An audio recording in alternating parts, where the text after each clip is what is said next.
Bom dia, estamos começando mais um plantão da campanha salarial e hoje vamos bater um papo com o Eliseu, que esteve nesta semana, no dia 17 de agosto, em reunião entre o Comando de Negociação da Fentect e os Correios para a apresentação da pauta salarial, a pauta de reajuste salarial da empresa. Seja bem-vindo, Eliseu. Bom dia, Larissa.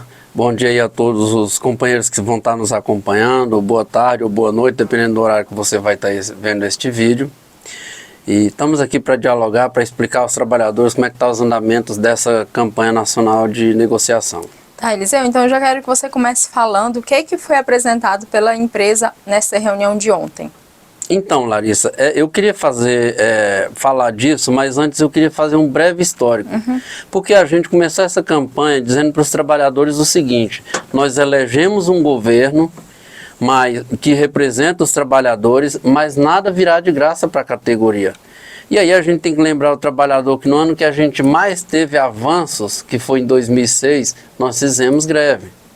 No ano em que a gente conquistou os 30% a título de ADC, de AAT para os OTTs, de AG para os atendentes comerciais, a gente precisou fazer 31 dias de greve. Então, nós temos avanços? Temos. E vamos ter avanços? Vamos. Mas nada virá sem nosso esforço, sem o nosso comprometimento nessa campanha salarial. Nesse sentido, a gente vem de um acordo coletivo pesaroso, um acordo coletivo difícil, foi em 2022, onde a gente já vinha de um de 2020 que foi uma tragédia, quando o governo, a empresa, com o aval do TST, retirou lá 50 cláusulas do nosso acordo coletivo.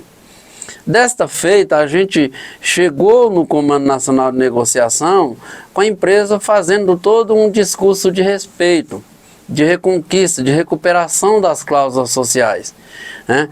E a gente pôs fé nesse discurso de respeito.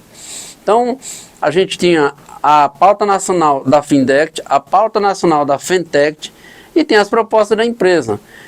Eu entendo que o erro começou a partir do momento em que a empresa, quando ela chega na mesa, ela faz a apresentação da pauta dela, ou seja, ela, no ponto de vista claro, ela desconsiderou a pauta dos trabalhadores. Então, foi sendo feitas as apresentações e aí sim, no segundo momento, ela passa a considerar alguns pontos das pautas das federações no debate, porque ela apresentou a pauta dela e a gente vai fazendo os destaques. Pelo menos vinha sendo assim. Aí nesses destaques, algumas questões que a gente colocou, ela acatava e outras não. A maioria não, mas vinha acatando algumas, né?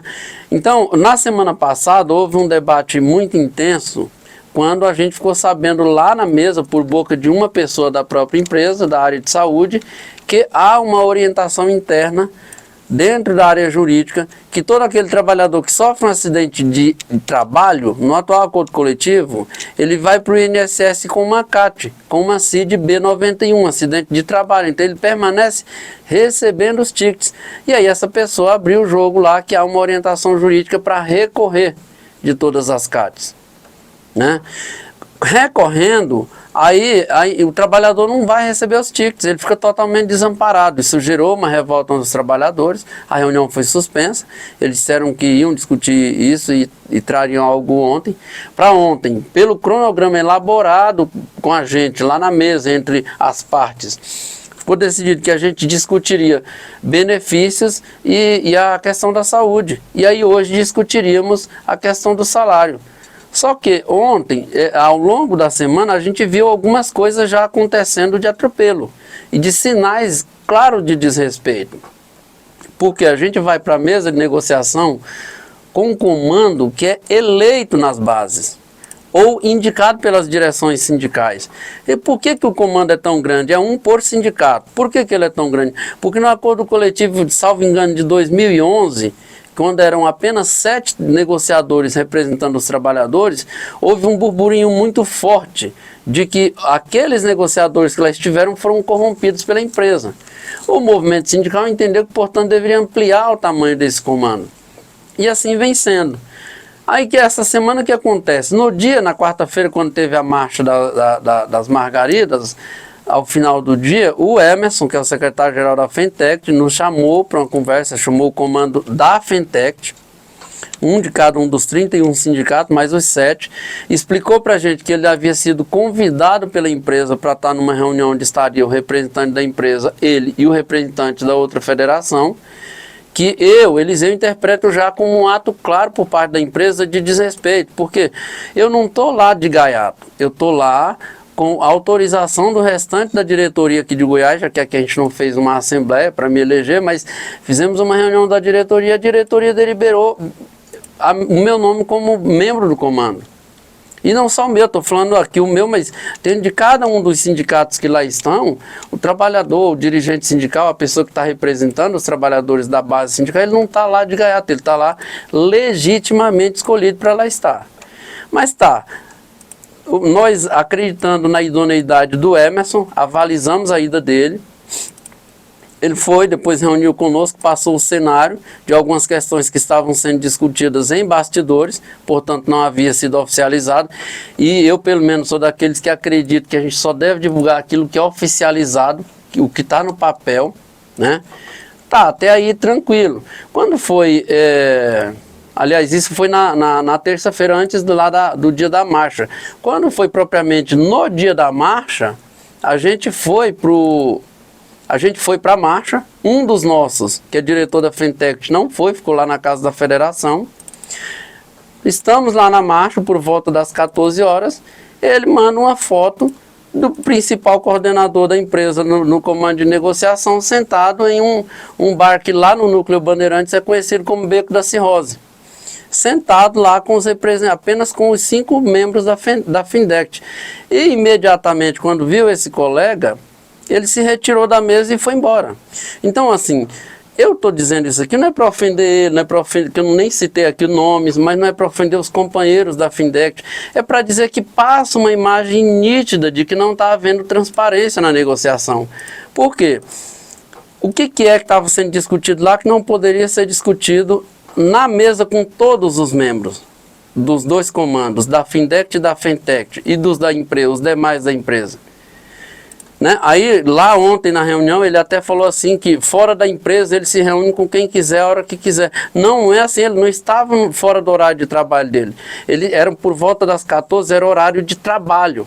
Então ele não estava lá de gaiato, ele não estava lá se divertindo, tomando uma cervejinha com amigos.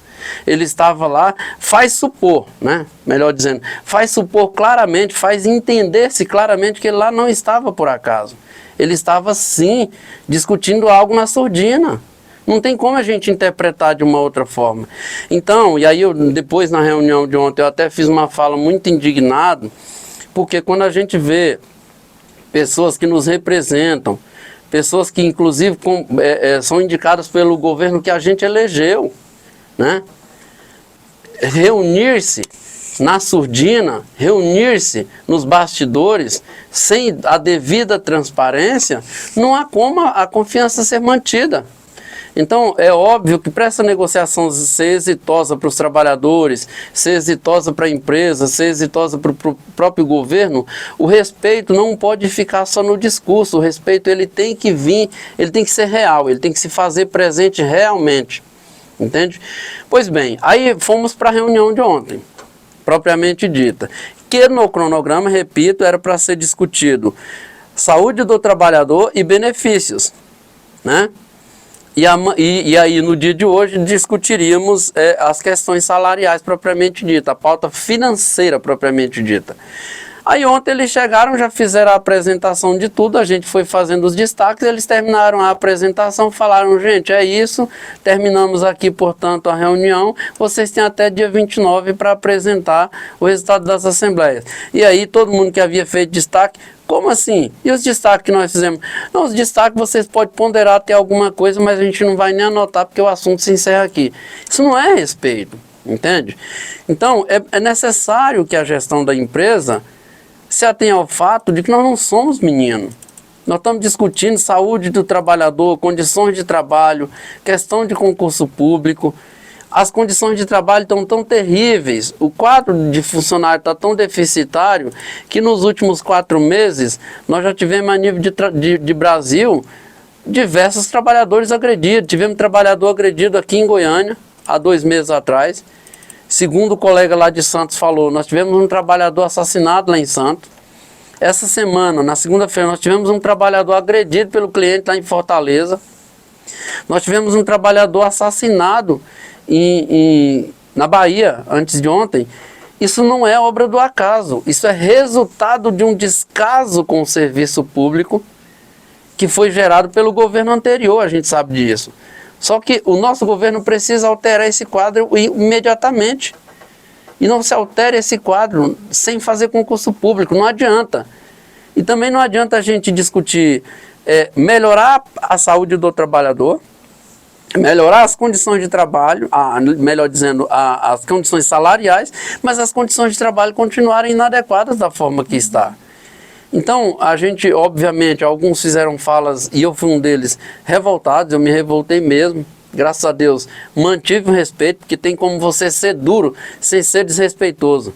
Então, os meus colegas da Findect podem discordar comigo, mas não tem como dizer que eu fui desrespeitoso com eles. A gestão da empresa pode discordar comigo, é direito deles, mas não tem como dizer que a gente foi desrespeitoso. O que não dá realmente para aceitar são negociações feitas na surdina. Ou tem transparência, ou vai ter greve. Se a transparência e o respeito faltarem, vai ter a greve. Entende? A gente não está dizendo, Larissa, que a gente tem que construir uma campanha salarial onde a gente vai conquistar tudo, 10% de aumento, 20%, reconquistar tudo. Nós não estamos dizendo isso. Mas nós elegemos um presidente que olha pelo mais fraco e que desde o dia que assumiu, lá eu estava na posse, ele falou, esse país precisa valorizar o trabalhador.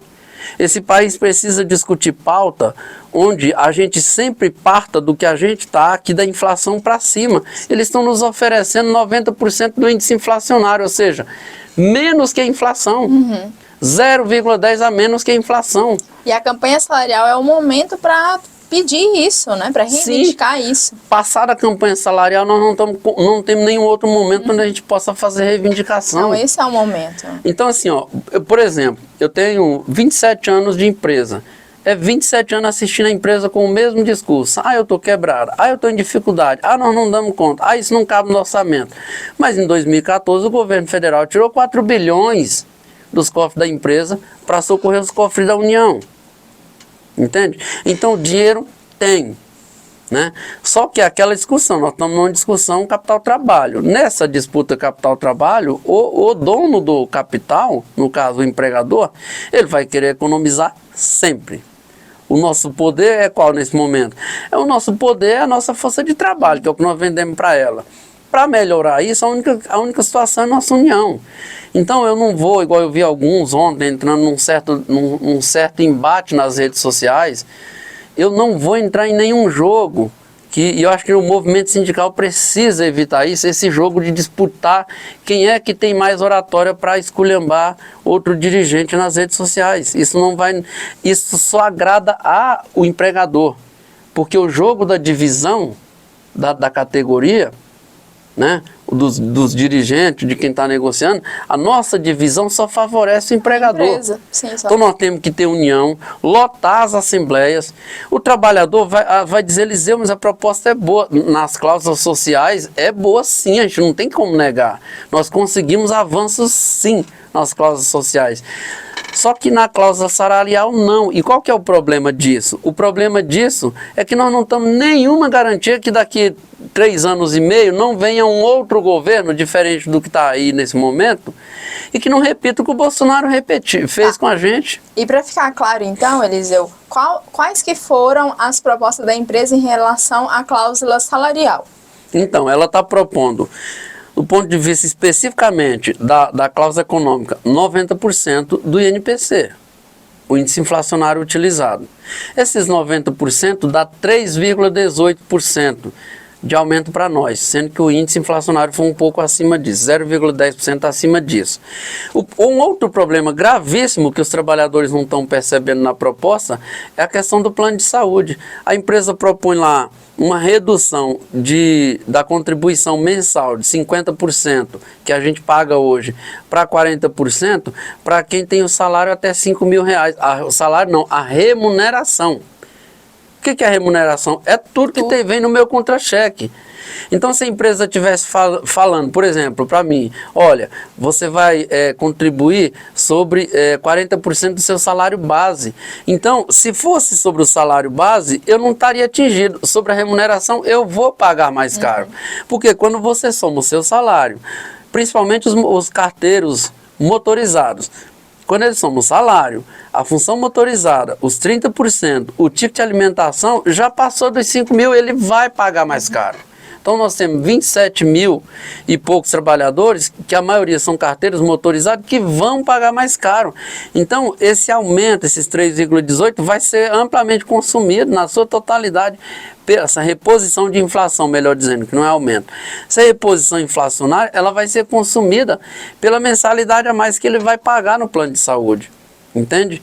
E a gente nem sequer chegou a discutir a questão da inutilidade que tem sido o plano de saúde, no sentido de que ele não está funcionando.